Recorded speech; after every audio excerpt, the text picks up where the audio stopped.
Welcome back to my YouTube channel Budiman. Jadi kali ini gue bakalan bahas tentang kasus yang lagi banyak banget dibicarain di media sosial, kasus yang tidak terpuji. Kalau gue bilang ini konten atau kreator, kayaknya nggak masuk kriteria itu. Ada salah satu account yang mengangkat si video itu gitu, dan udah gitu gue komen kan di situ, terus gue tuh bilang gini, intinya gue gini sih, ngapain sih istilahnya memviralkan atau mempopulerkan konten-konten yang nggak berguna tapi tidak ada ketidaklanjutan atau misalnya hukuman bagi mereka yang melakukan hal-hal bodoh kayak gitu. Dan udah gitu kemarin langsung ada lagi komen dari teman-teman yang masuk ke DM, katanya Kak Budi itu kontennya emang kontennya seperti itu, konten yang kayak tawar-menawar dalam arti negatif, terus udah gitu memang kontennya prank dan yang lainnya. Gue nggak pernah lihat konten itu, gue pun nggak pernah tahu YouTube-nya yang mana. Gue perjelas ya buat kalian yang nggak tahu kronologisnya kayak gimana. Jadi di video itu ada dua orang cowok yang mau ngasih atau ngebagiin makanan, niatnya baik sih ya, tapi di sini mereka ngebuat video prank, dan di dalam dus makanan itu dimasukin bungkusan sampah sama batu bata. Nah di situ ada beberapa orang yang datang terus menghampiri, terus kayak gitu kan dia ngasih makanan bla bla bla gitu, merasa baik. Udah gitu dia naik mobil, udah gitu dia bye bye gitu aja. Tapi yang gue nggak habis pikir, misalnya ya gue di posisi itu, yang gue yang dikasih bungkusan makanannya itu, gue udah berharap dong sama bungkusannya itu, karena dalam keadaan kayak gini orang pasti membutuhkan banget yang namanya bantuan, apalagi berupa makanan. Nah udah gitu gue buka tuh makanan, pas dilihat dalamnya tuh sampah sama batu bata. Gue pengen ngomong kasar tapi gue takut batal. Pokoknya itu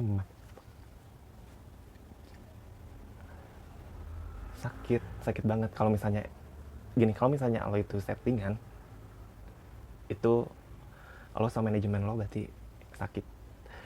Tapi kalau misalnya itu nggak sengaja pun, kayaknya untuk hal yang seperti ini kayaknya nggak lucu aja gitu. Apalagi dengan kondisi yang COVID-19 ini, banyak banget orang yang membutuhkan bantuan, terus lo ngeprank, lo sakit. Jadi buat kalian nih yang mau jadi konten kreator, kalian harus memberikan nilai-nilai positif sama penonton kalian atau sama followers kalian seenggaknya, dan jangan memberikan hal-hal yang kayak negatif yang kayak gini yang dapat merugikan diri kalian sendiri. Dan kalau misalnya jadi kreator itu yang mikir-mikir lagi kalau misalnya mau melakukan tindakan atau misalnya mau membuat konten-konten yang, apalagi ini kontennya yang sangat sensitif banget. Dan kalau misalnya menurut gue pribadi di sini dengan kondisi seperti ini, untuk prank kayak mau ngasih makanan itu sangat-sangat, otak waras lo di mana gitu. Gue cuma pengen nanya itu, otak waras lo di mana?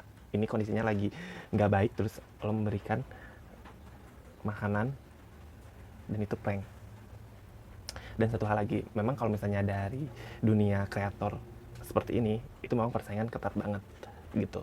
Kalau lo nggak kontroversi dan lo nggak naik, ya lo bakalan hilang gitu aja gitu. Jadi gimana caranya lo mau mempertahankan tapi lo harus tetap kreatif, dan kreatifnya itu positif. Jangan sampai lo pengen cepet naik tapi lo konten-kontennya negatif gitu. Lagian nggak ada manfaat juga sih. Jadi buat kalian nih yang mau buat konten, atau misalnya kalian mau buat sesuatu yang memang bikin orang menghibur, kayak kontennya prank misalnya, lo prank-prank yang emang bisa menghibur orang, bukan prank yang ngebuat orang itu jadi emosi atau nggak jadi masalah buat diri lo nya sendiri gitu. Nah intinya jadi untuk kedepannya semoga nggak ada kreator-kreator bego atau kreator-kreator tolol gitu yang melakukan hal-hal gila untuk cuma pengen viral atau misalnya untuk hype, untuk naik.